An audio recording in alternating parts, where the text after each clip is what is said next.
Hi, I'm Jim Palmer. It wasn't too long ago most people had only one credit card.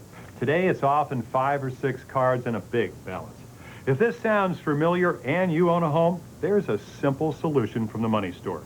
The Card Consolidator, the home loan that lowers your payments even if your credit isn't perfect. So why pay 18, 19, or even 20% on your balances?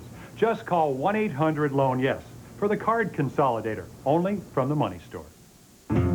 Issued a report today at the Pentagon that they hope will close the book on rumors that they recovered a flying saucer and extraterrestrial bodies near Roswell 50 years ago and then covered it up. During this news conference, we'll hear from Colonel John Haynes of the Air Force Declassification Review Team. His comments are about 20 minutes.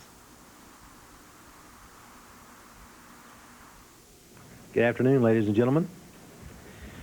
I'm sure I'd like to show you this book, tell you it's $18 and head for the door, but there are 2 armed guards right there, and they're not going to let me out of that easily.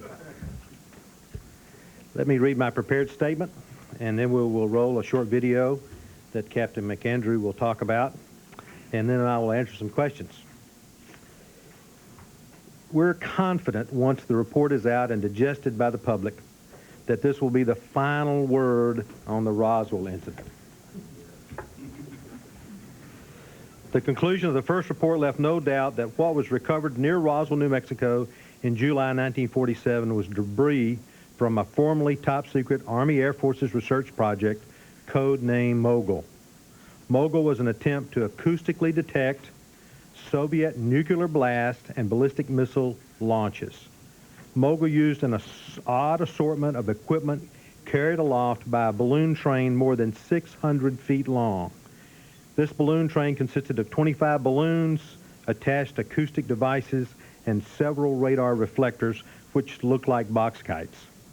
In 1947, it was the misidentification of these radar reflectors that is most likely the famous flying disc. Today, we are releasing the final report to address questions about alleged bodies associated with the Roswell story. This report has 4 main conclusions. If you have your books, turn to page 3. We'll have a lesson. 1, Air Force activities which occurred over a period of many years have been consolidated and are now represented to have occurred in 2 or 3 days in July 1947. 2, bodies observed in the New Mexico desert were probably test dummies that were carried aloft by U.S. Air Force high-altitude balloons for scientific research. 3, the unusual military activities in the New Mexico desert were high-altitude research balloon launch and recovery operations. The reports of military units that always seem to arrive shortly after a crash were actually accurate. Descriptions of Air Force personnel engaged in the dummy recovery operations. 4, claims of bodies at the Roswell Army Airfield Hospital were most likely a combination of 2 separate incidents. 1 was a 1956 KC-97 aircraft accident in which 11 Air Force members lost their lives, or a 1959 manned balloon mishap in which 2 Air Force pilots were injured. That information is in this report. These conclusions are listed in page 3, as I said, of the book. Please roll the video.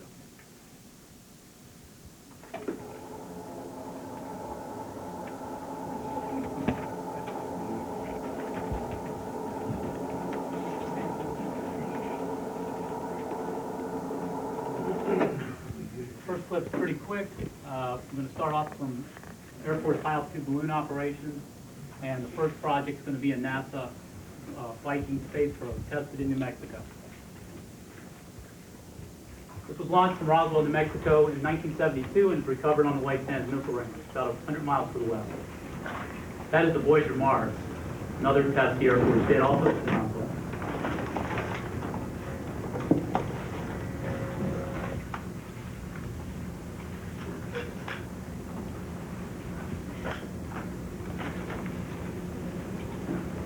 Where's the body?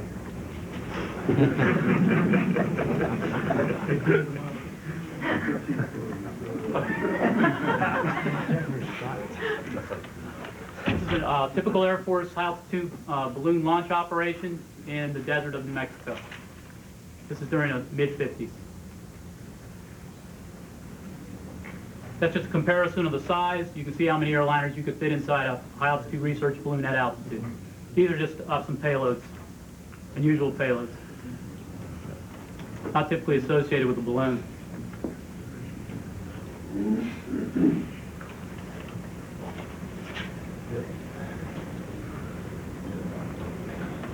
Next will be the reconnaissance project Mogul. The project took place in New Mexico in 1947. This is some equipment associated with Project Mogul. There's the famous box kite that became the famous flying disc.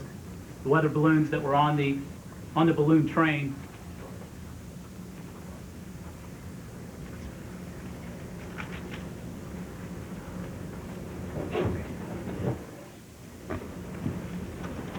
That's the tinfoil paper, rubber, and sticks that they recovered in the desert near New Mexico in New Mexico in 1947.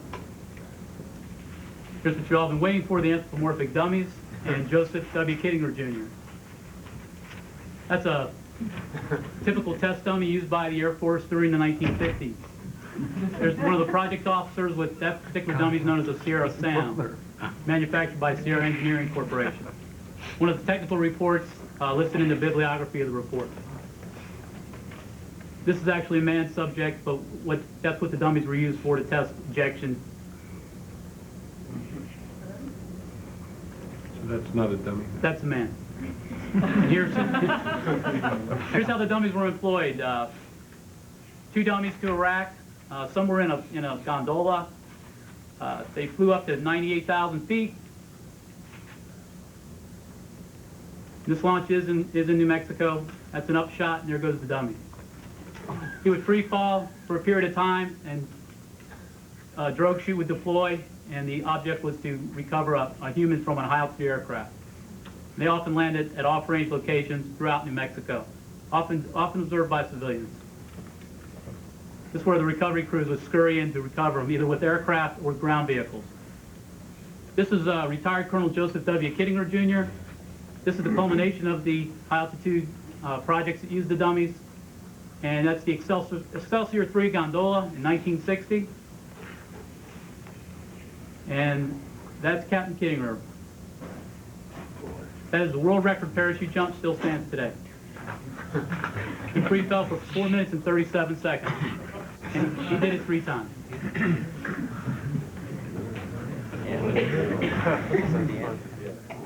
Okay, yes, ma'am. Take so long to come up with this conclusion? You've come up with many other conclusions. Well, the first report was the GAO required report for Project Mogul.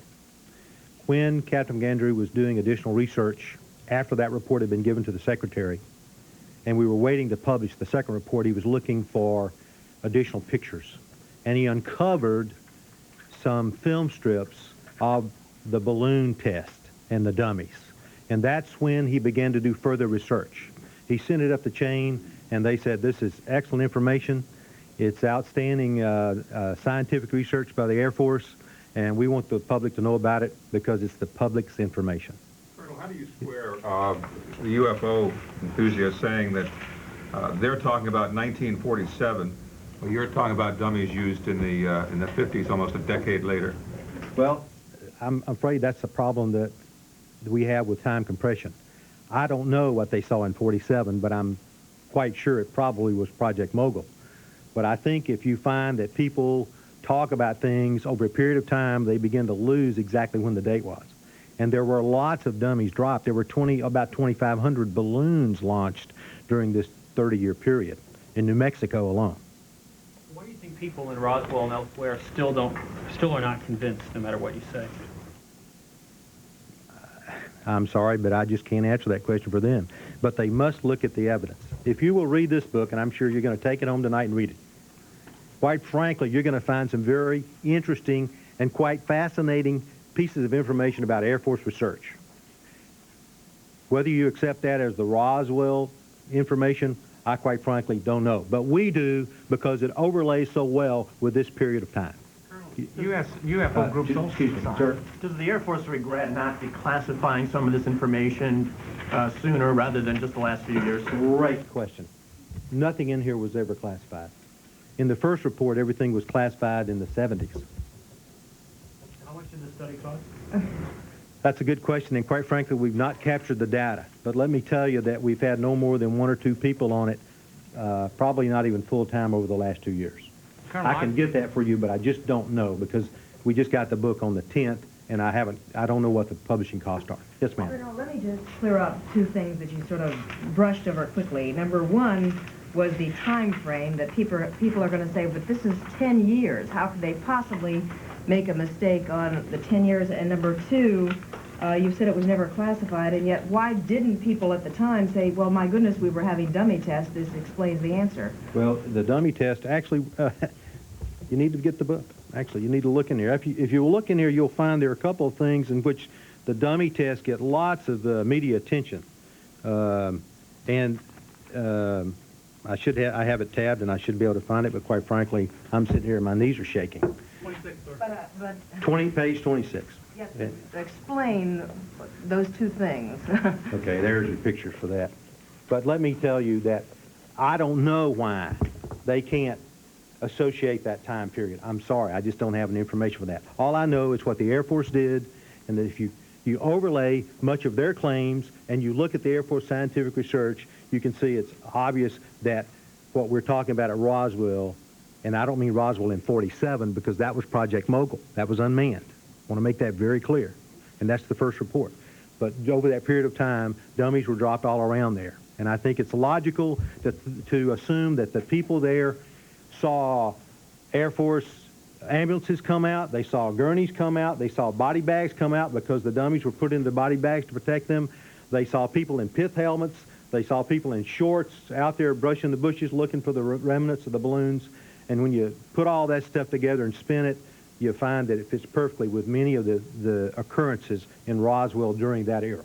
They also said that these figures were much smaller stature than full-size adult figures. How do you reconcile that? I don't reconcile that. I just have no idea why they say that. Can you help us with when the dummies were first used? What year? 53. And how many, you say, numbers?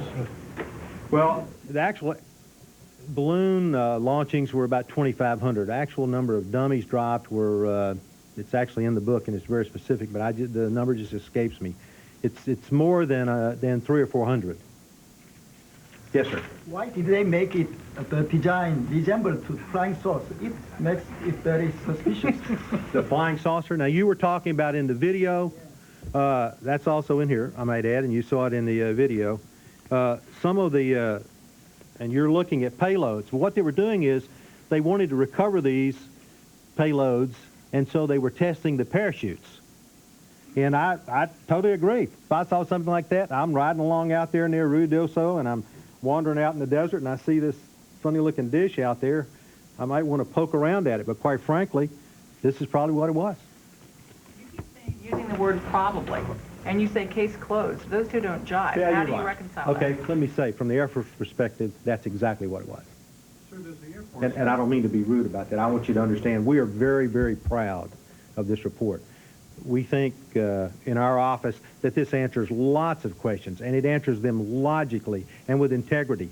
And one other thing I might add is if you want to do your own research, in the back is a complete technical report bibliography, and also there is a terrific set of endnotes.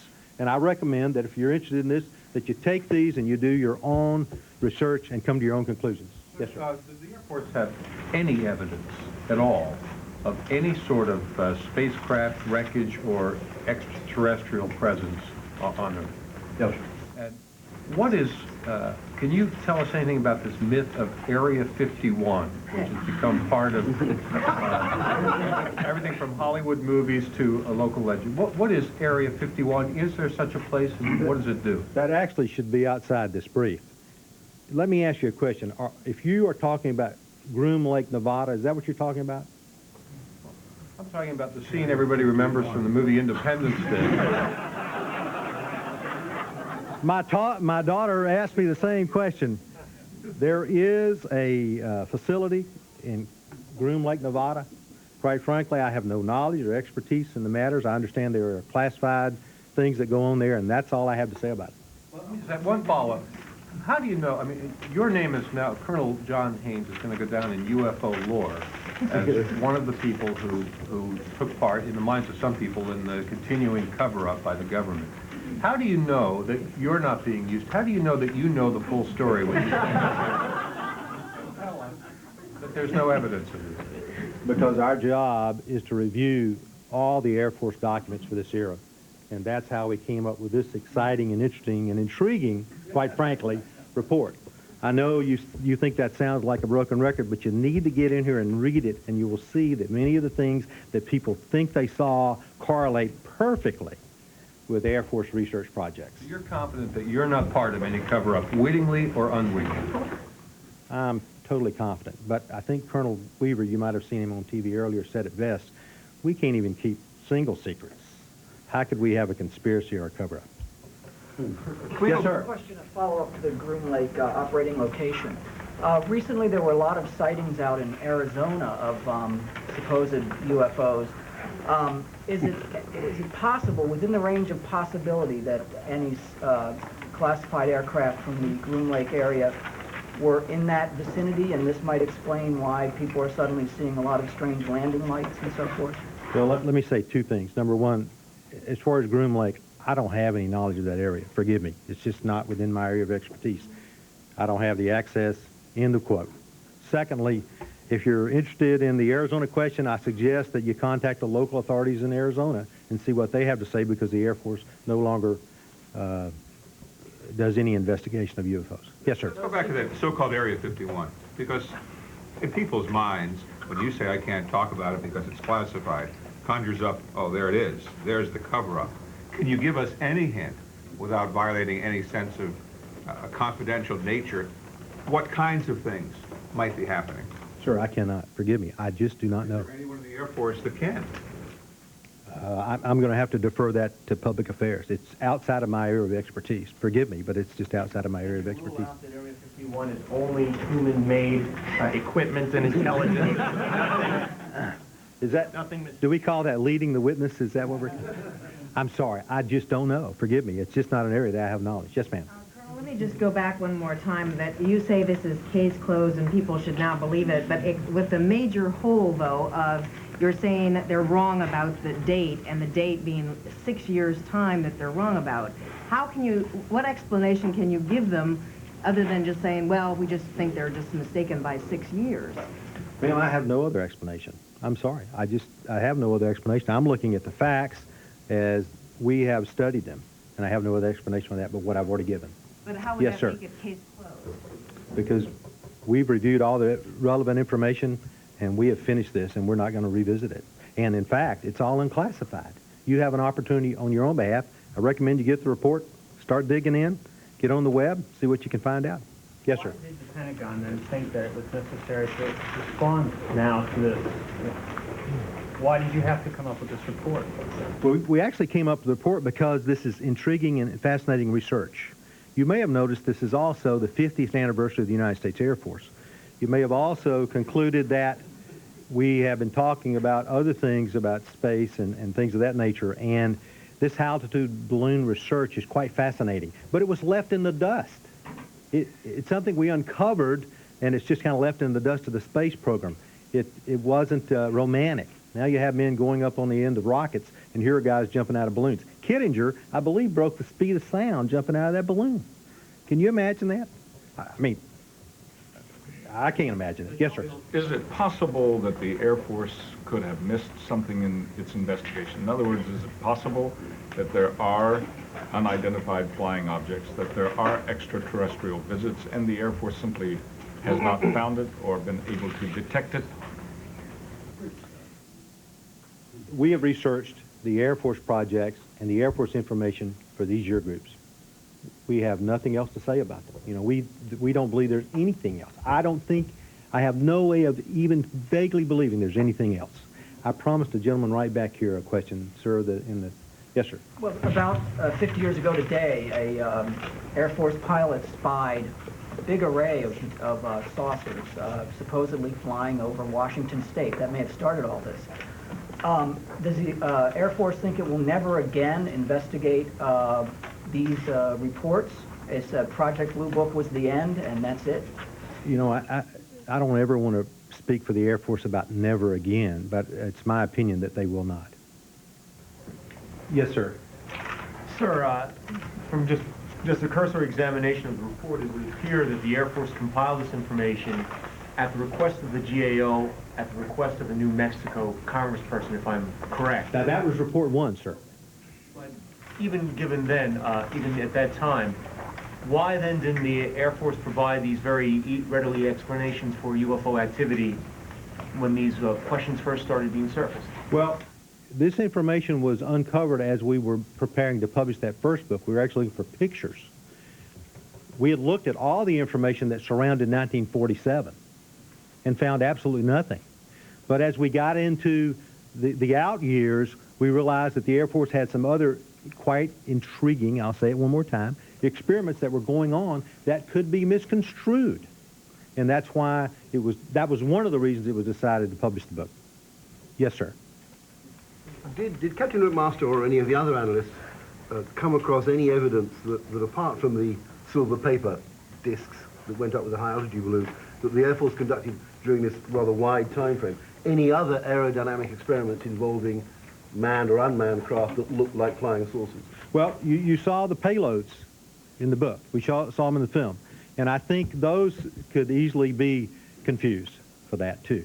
And it is Captain McAndrew. So you'll get the... Yes, sir. But sorry, just apart from those, yes, sir, going up on the balloon, were there any other Air Force experiments that you know of involving craft that looked like flying saucers? No, sir. Whatever the experiment Well, was. there were some other balloons, and there's some balloon shapes in here you might want to look at, too, that are very intriguing. In fact, they look a lot like some other people's pictures. Yes, sir. We have time for one more question, and that's it. I think she's going to deal with that question when I finish. One more question. Do you believe in UFOs? Personally, no, sir.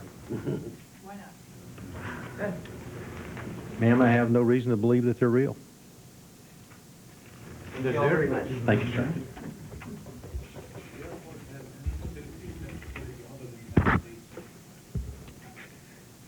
I'm sorry? You're talking test facilities other than continental United States? Yes. In terms of research tests? Yes, research test facility. We'll have to get back to you on that. I think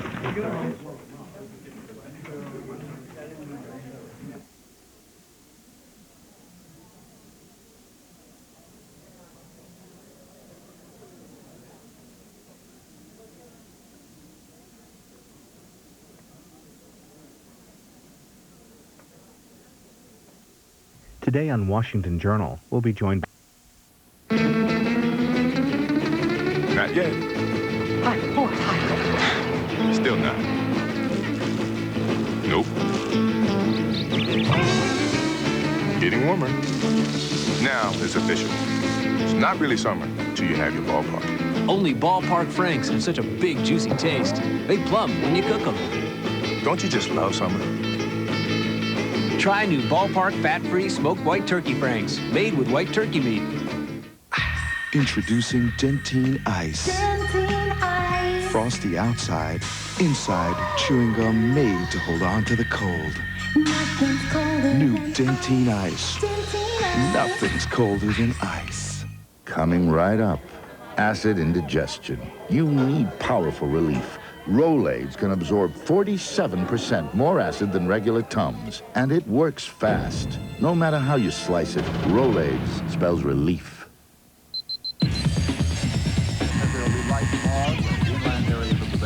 For most of us, mornings are the last thing we want to see when we get up.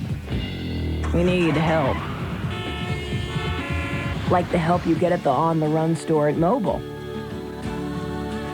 where you get specialty gourmet coffee that's always fresh, freshly baked pastries, and something else you don't get in the morning, a smile. On the Run at Mobile. Fast, fresh, friendly. Right now at iMasters, you can get a free eye exam and a free pair of eyeglasses when you buy a complete pair. That's a free eye exam and free eyeglasses for a short time. iMasters. See better, look better. It's the state's hottest ticket, Arizona Bingo, the exciting new game from the Arizona Lottery. For $2, you get a ticket with 3 bingo cards. Each card has 5 winning patterns and a top prize of $10,000. You can win up to 3 times per ticket. There are thousands of winners every day. So chances are good that you can be $10,000 richer. Arizona Bingo. Hey, they're on sale now. Get your tickets today. See your lottery retailer for details. Yeah. You sure? Yes. Any chance? No. Good luck. You'll be fine. You could have made partner. Congratulations. I'll send you my resume. Here, if you want to leave the corporate universe to enter the world of small business, we can set that up for you. I'm gonna miss you the most. Oh, the best of luck to you. Talk to one of our U.S. West small business consultants. They know what it takes and how to make it happen. Life's better here. U.S. West. Oh, great prices. If you like bargains, check out 10321. 10321 saves me 50% on all calls over 20 minutes. I can call Canada for 9 cents a minute. I didn't even have to sign up. 10321. Dial it to save. Need new tires in a hurry? At Discount Tire Company, we move fast, except when it comes to closing our doors. Slide in for a new set of Michelin at Discount Tire Company. If ever you're not satisfied with one of our tires, please feel free to bring it back. Thank you. Discount Tire Company. Stop by this week for a great deal on Michelin tires. Michelin, because so much is riding on your tires. No time to fit the news into your busy schedule? Now there's an easy way to catch up on what's happening at your convenience. Welcome to the Arizona News Channel on Cox Cable Channel 14. For the very first time, local news 24 hours a day. See the Valley's favorite Good Morning Arizona with Tara Hitchcock and Good Evening Arizona and Tonight Arizona with Patty Kirkpatrick. News that's ready when you are, 24 hours a day. The Arizona News Channel from Cox Communications and 3TV. So if fair is fair, would it be wrong if you bought G.I. Joe to take his uniform off and check his tattoos? Isn't that what you're supposed to do? To the millions of people who've seen Men in Black, we'd like to say, please look directly into your television. Men in Black. See it again. For the first time. Rated PG-13. Hey, drool face. Are you talking to me?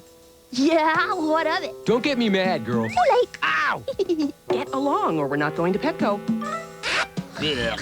Come to Petco for our Dog Days of Summer Spectacular. You could win a free family vacation to Lowe's Coronado Bay Resort in San Diego, or get a free pet bandana. Get $4 off any 40-pound bag of Hill's Science Diet dog food, or $3 off any 20-pound bag of cat food. Who's the hat bonnet boy? Petco, where the pets go. The ultimate battle has arrived. It's been building for years. And this Friday and Saturday night, the war will begin.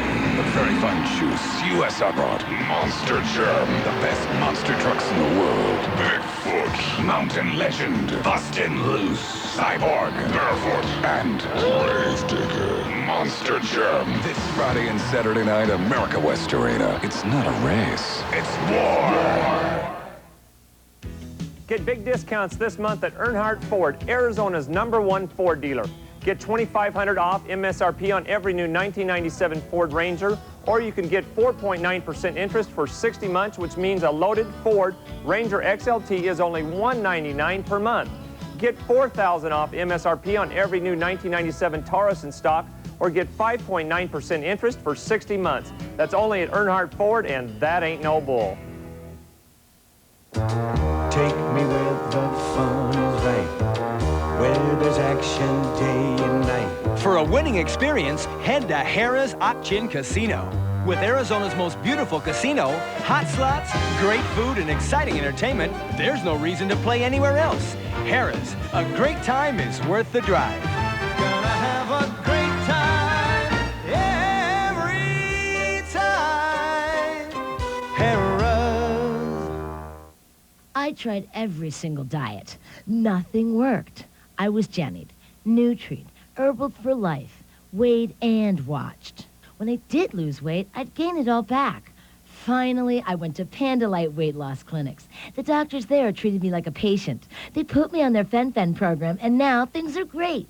With Fen-Phen, I'm losing the weight I need to lose safely, and I'm keeping it off. So if you're ready for a weight loss plan that works and keeps on working, call Panda Light today.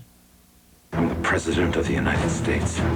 Rolling Stone magazine raves Air Force One is breathtaking, gripping, nail-biting edge-of-your-seat entertainment. And Joel Siegel of Good Morning America says this is the one you've been waiting for. Harrison Ford, Air Force One, rated R, now playing. Your bedroom.